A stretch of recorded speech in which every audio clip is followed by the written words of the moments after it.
और आगे बढ़ते बात करते कुछ और बड़ी खबर की। जी हां, जम्मू कश्मीर चुनाव के लिए बीजेपी ने पहली लिस्ट वापस ले ली है। जी हां, आपको जानकारी दें कि बीजेपी ने 44 उम्मीदवारों के नामों का ऐलान किया था, लेकिन फिलहाल खबर यह सामने आ रही है कि बीजेपी ने पहली लिस्ट जो है वो वापस ले ली है। और सबसे बड़ी बात यहां पर यह कि 44 उम्मीदवारों के नामों का ऐलान किया गया था और ये लिस्ट भी हम आपको दिखा रहे हैं। जब ये लिस्ट कुछ ही देर पहले ही ऑफिशियल हैंडल से ये ट्वीट की गई थी, लोगों तक पहुंचाई गई थी, लेकिन फिलहाल खबर ये सामने आ रही है कि जम्मू कश्मीर चुनाव के लिए बीजेपी ने जो लिस्ट जारी की थी, पहली लिस्ट जिसमें तीनों चरणों की बात जो है वो की गई थी और तीनों चरणों के कैंडिडेट्स को वहां पर उतारा गया था, अब वो लिस्ट वापस ले ली गई है। अब इसके पीछे की वजह क्या है, इस पर भी हम बात करेंगे, लेकिन फिलहाल ये खबर सामने आ रही है कि फिलहाल लिस्ट को वापस ले लिया गया है। शहनवाज हमारे सहयोगी जुड़े हुए हैं। शहनवाज, क्या अपडेट है, क्या वजह बताई जा रही है?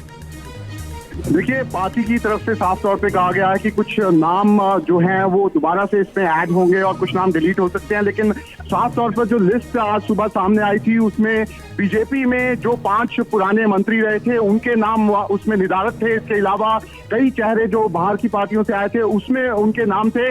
उसी को देखते हुए ऐसा लग रहा है कि जो लोग थे वो जो समर्थक थे वो काफी यहाँ पर प्रदर्शन जो है वो करना शुरू हो गए थे, जिसको लेकर ये लिस्ट वापस ले ली गई है और बताया जा रहा है कि अमेंडमेंट के साथ इस लिस्ट को दोबारा जारी किया जाएगा। लेकिन जरूर यहाँ पर बीजेपी के जो लोग हैं, खासतौर पर जो फॉर्मर मिनिस्टर्स हैं, उसमें यहाँ पर रोष देखा जा रहा है और बताया जा रहा है कि यही कारण है कि इस लिस्ट को यहाँ पर वापस लिया गया है। लेकिन सबसे बड़ी बात यहाँ पर यह है कि देखिए, काफी दिनों के मंथन के बाद, और कल तो आखिरी दिन है नामांकन का मेरे ख्याल से, तो अगर इस वक्त में इतनी बड़ी चूक हो गई तो कई सारे सवाल खड़े हो सकते हैं, विपक्ष को एक मुद्दा मिल सकता है।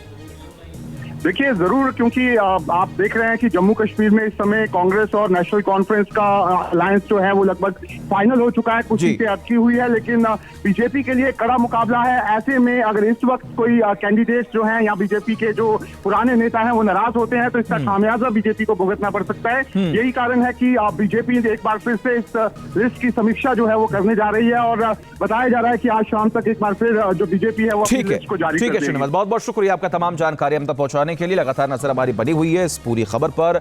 अब देखना होगा कि क्या शाम तक एक और लिस्ट जो है वो सामने आती है या नहीं। वापस ले ली है। जी हां, आपको जानकारी दें कि बीजेपी ने 44 उम्मीदवारों के नामों का ऐलान किया था, लेकिन फिलहाल खबर यह सामने आ रही है कि बीजेपी ने पहली लिस्ट जो है वो वापस ले ली है। और सबसे बड़ी बात यहां पर यह कि 44 उम्मीदवारों के नामों का ऐलान किया गया था और ये लिस्ट भी हम आपको दिखा रहे हैं। जब ये लिस्ट कुछ ही देर पहले ही ऑफिशियल हैंडल से ये ट्वीट की गई थी, लोगों तक पहुंचाई गई थी, लेकिन फिलहाल खबर ये सामने आ रही है कि जम्मू कश्मीर चुनाव के लिए बीजेपी ने जो लिस्ट जारी की थी, पहली लिस्ट जिसमें तीनों चरणों की बात जो है वो की गई थी और तीनों चरणों के कैंडिडेट्स को वहां पर उतारा गया था, अब वो लिस्ट वापस ले ली गई है। अब इसके पीछे की वजह क्या है, इस पर भी हम बात करेंगे, लेकिन फिलहाल ये खबर सामने आ रही है कि फिलहाल लिस्ट को वापस ले लिया गया है। शहनवाज हमारे सहयोगी जुड़े हुए हैं। शहनवाज, क्या अपडेट है, क्या वजह बताई जा रही है?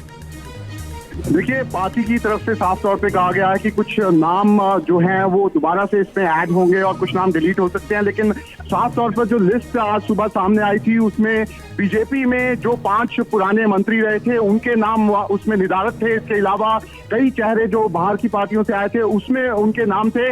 उसी को देखते हुए ऐसा लग रहा है कि जो लोग थे वो जो समर्थक थे वो काफी यहाँ पर प्रदर्शन जो है वो करना शुरू हो गए थे, जिसको लेकर ये लिस्ट वापस ले ली गई है और बताया जा रहा है कि अमेंडमेंट के साथ इस लिस्ट को दोबारा जारी किया जाएगा। लेकिन जरूर यहाँ पर बीजेपी के जो लोग हैं, खासतौर पर जो फॉर्मर मिनिस्टर्स हैं, उसमें यहाँ पर रोष देखा जा रहा है और बताया जा रहा है कि यही कारण है कि इस लिस्ट को यहाँ पर वापस लिया गया है। लेकिन सबसे बड़ी बात यहाँ पर यह है कि देखिए, काफी दिनों के मंथन के बाद, और कल तो आखिरी दिन है नामांकन का मेरे ख्याल से, तो अगर इस वक्त में इतनी बड़ी चूक हो गई तो कई सारे सवाल खड़े हो सकते हैं, विपक्ष को एक मुद्दा मिल सकता है। देखिए, जरूर, क्योंकि आप देख रहे हैं कि जम्मू कश्मीर में इस समय कांग्रेस और नेशनल कॉन्फ्रेंस का अलायंस जो है वो लगभग फाइनल हो चुका है, कुछ सीटें अटकी हुई है, लेकिन बीजेपी के लिए कड़ा मुकाबला है। ऐसे में अगर इस वक्त कोई कैंडिडेट्स जो हैं या बीजेपी के जो पुराने नेता हैं वो नाराज होते हैं तो इसका खामियाजा बीजेपी को भुगतना पड़ सकता है। यही कारण है कि बीजेपी एक बार फिर से इस लिस्ट की समीक्षा जो है वो करने जा रही है और बताया जा रहा है कि आज शाम तक एक बार फिर जो बीजेपी है वो अपनी लिस्ट को जारी कर देगी। बहुत बहुत शुक्रिया आपका तमाम जानकारी हम तक पहुंचाने पहुंचाने के लिए लगातार नजर हमारी बनी हुई है इस पूरी खबर पर। अब देखना होगा कि क्या शाम तक एक और लिस्ट जो है वो सामने आती है या नहीं।